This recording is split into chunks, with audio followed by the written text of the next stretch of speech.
ফুঁসছে ভাগীরথী, বাড়ল জলস্তর। পূর্ব বর্ধমান এবং নদিয়ার একমাত্র সংযোগকারী ফেরিঘাট বন্ধ করে দিল পূর্ব বর্ধমান জেলা প্রশাসন। মধ্যরাত থেকে অনির্দিষ্টকালের জন্য বন্ধ হলো ফেরি ও ভেসেল চলাচল। হু হু করে বাড়ছে ভাগীরথীর জলস্তর। বৃহস্পতিবার সকাল থেকেই জল বাড়ার কারণে ঝুঁকি নিয়ে পারাপার চলছিল নদিয়ার শান্তিপুর নৃসিংহপুর ফেরিঘাটে। তবে রাত বাড়তেই বাড়ল জলস্তর। ফেরিঘাট সহ পার্শ্ববর্তী বাসস্ট্যান্ড সহ গোটা এলাকায় ঢুকলো ভাগীরথীর জল। বর্তমানে ভয়ঙ্কর চেহারা নিয়েছে ভাগীরথী।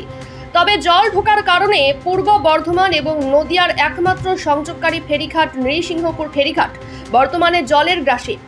সেই কারণেই এবার পূর্ব বর্ধমান জেলা প্রশাসনের নির্দেশে অনির্দিষ্টকালের জন্য বন্ধ হলো নৃসিংহপুর ফেরিঘাট।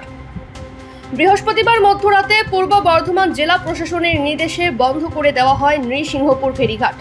অপরদিকে এই ফেরিঘাটের উপর নির্ভর নদিয়ার 3টি রুটের বাস পরিষেবা সহ টোটো এবং অটো চলাচল। জল বাড়ার কারণে এবার তাদেরও অসুবিধে হওয়ার আশঙ্কা দেখা দিচ্ছে। যদিও এই বিষয়ে হরিপুর গ্রাম পঞ্চায়েত প্রধান জানান, হঠাৎ করে জল বাড়ার কারণে পূর্ব বর্ধমানের জেলা প্রশাসন ঘাট বন্ধ রাখার সিদ্ধান্ত নিয়েছেন। তবে আমরাও হরিপুর গ্রাম পঞ্চায়েতে এই বন্যা মোকাবেলার জন্য প্রস্তুত। সবসময় আমাদের ঘাটের তথা অংভ্যালের প্রতিটি জায়গায় নজরদারি চালানো হবে। তবে এই ঘাট বন্ধে সমস্যায় পড়বেন নিত্যযাত্রী থেকে শুরু করে রোগী এবং স্কুল কলেজের ছাত্রছাত্রীরা। আমরা নদিয়া জেলা প্রশাসনের দৃষ্টি আকর্ষণ করব যাতে বিকল্প কোনো ব্যবস্থা করা যায় জরুরি পরিষেবার ক্ষেত্রে। যদিও ফেরিঘাটের পাশে রয়েছে বাসস্ট্যান্ড, আর সেটিও এখন পুরোপুরি জলমগ্ন। অর্থাৎ সবে মিলিয়ে নাকাল পরিস্থিতি ভাগীরথীতে জল বেড়ে যাওয়ার কারণে। যেভাবে কাল থেকে বাড়ছে, কালকেও আমরা একটু টোটো চেয়ে নিয়েছি, আজকে তো টোটো চালানোর মতন পরিস্থিতি নেই, আজকে অনেকটাই বেড়ে গিয়েছে। হ্যাঁ, এর বেশি বাড়ছে, কুমার কোনো জায়গা নেই। ঘাট বন্ধ এটা বলতে চালানো যেত ঘাট, তার কারণ এই আমাদের তো অল্প একটু হেঁটে যাওয়ার মতন ওই দিকটা যা যাচ্ছে, এসে সব ফিরে যাচ্ছে, একটু কষ্ট লাগছে। এটাই পেশেন্ট আসছে, অনেকে পেশেন্ট আসছে, অনেকে চাকরি করে ডেলি প্যাসেঞ্জারই, তারা আসছে। স্কুল কলেজের ছাত্রছাত্রীরা, স্কুল কলেজের ছাত্ররাও আসছে, চলে যাচ্ছে, কি করবে, তাদেরও তো অসুবিধা হচ্ছে।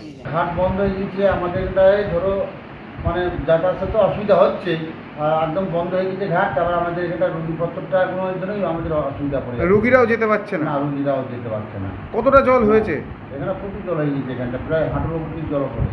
এটা কি কাল রাত থেকে জলটা বাড়লো? হ্যাঁ, কালকে রাতের থেকে জলটা আরো বেশি বেড়ে গেছে। কতটা অসুবিধার মধ্যে পড়ছেন? অনেকটাই। তা আজকে ডাক্তার দেখানোর ডেট ছিল? আচ্ছা, প্রশাসনের ব্যবস্থা কিছু, প্রশাসন কোন ব্যবস্থা করেছে পারাপারের? বলছে যাওয়া যাবে না ঘাট বন্ধ। তাহলে এখন ডাক্তার কিভাবে দেখাবেন? সমস্যার মধ্যে পড়ে গিয়েছি। আচ্ছা, কোথা থেকে আসছেন আপনারা? শান্তিপুর বাগাছড়া হেজুলি। বিডিও স্যার যেহেতু বলেছেন যে যেহেতু পূর্ব বর্ধমান জেলা প্রশাসনের উদ্যোগে যেহেতু ঘাটটা বন্ধ করা হয়েছে, সেক্ষেত্রে ঘাটের মালিক ইজাদাররা যারা কালনা পৌরসভার পূর্ব বর্ধমান জেলার আন্ডারে ডাক নেওয়া এবং ডাকের মাধ্যমে ওরা ওই প্রশাসনের তরফ থেকে কিন্তু ঘাট চলাচল নিয়ন্ত্রণ করে। আমাদের নদিয়ার প্রশাসনের তরফ থেকে কিন্তু ঘাট চলাচল নিয়ন্ত্রণ করে না। সেক্ষেত্রে উনি যেহেতু বলেছে যে ঠিক আছে আমি যোগাযোগ করব, কিন্তু আমি ঘাট মালিক কর্তৃপক্ষ এবং যারা কালনা পূর্ব বর্ধমান জেলার প্রশাসনের তরফ থেকে যারা আছেন তাদের সঙ্গে আমি সকালে যোগাযোগ করেছিলাম। ওনারা কোনো ইঙ্গিত দেয়নি। ওনারা বলছে সম্পূর্ণভাবে যেহেতু অর্ডার এসছে যে সম্পূর্ণভাবে বন্ধ থাকবে ঘাট চলাচল পরিষেবা, সেভাবেই বন্ধ থাকবে।